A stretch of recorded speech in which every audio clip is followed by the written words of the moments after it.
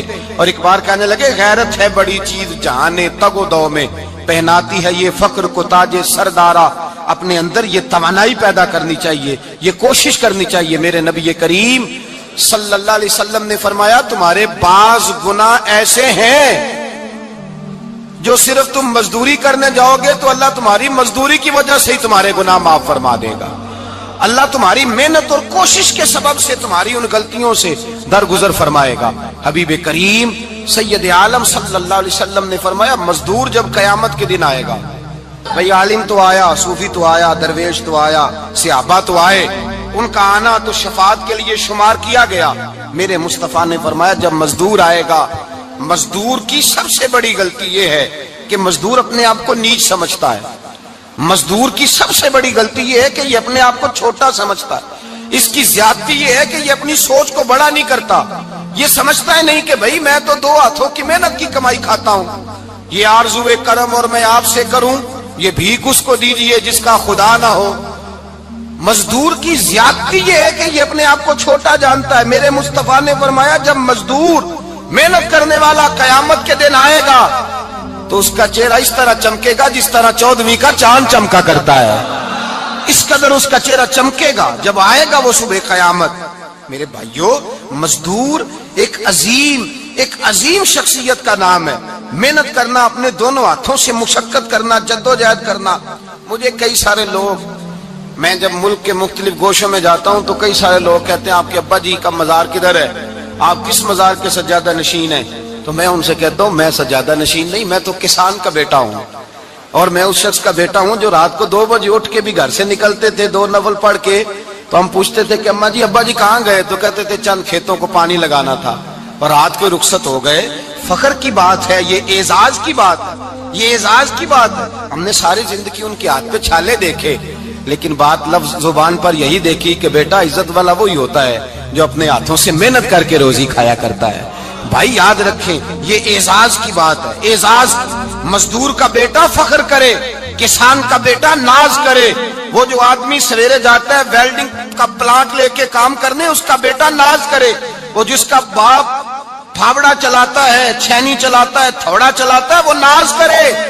اور مزار صرف ان لوگوں کے نہیں ہوتے جو اللہ اللہ کرتے ہیں, ہو کرتے ہیں, وہ تو قابل اعزاز ہے اللہ کے بندے, ان کے بھی مزار ہوتے ہیں. مزار وہ بھی ہوتا ہے جس کو میرے مصطفیٰ نے فرمایا القاسب حبیب اللہ, جو محنت کرتا تھا, ہاتھوں سے جدوجہد کرتا تھا, وہ بھی تو اللہ کا دوست ہے نا, اس کا بھی تو مزار ہے نا, اس کی بھی تو قبر پر انوار ہے جو اللہ کا محبوب ہو کے گیا. تو بھائی اپنا اعزاز جانے سمجھے اس بات کو. میرے مصطفیٰ کریم صلی اللہ علیہ وسلم مزدور کو عزت دیتے, وقار دیتے, اور جو حضور کے گھر میں خادم ہوتے ان کی ناز برداری کرتے. ہمارے گھر میں جو بی بی برتن دھوتی ہے وہ ہمارے ساتھ بیٹھ کے روٹی نہیں کھا سکتی, اس کو یہ اجازت نہیں ہوتی. ہمارا جو مزدور ہوتا ہے نا, ایک صاحب کہنے لگے یہ بچہ میرے پاس کام کرتا ہے, اس کے ابا جی بھی کرتے تھے. تو میں نے کہا اس کا مطلب یہ ہے کہ تم نے آگے نہیں بڑھنے دیا, تم نے کہا مزدور ہی رہنا ساری زندگی, یہی رہنا میرے پاس, آگے نہ بڑھنا.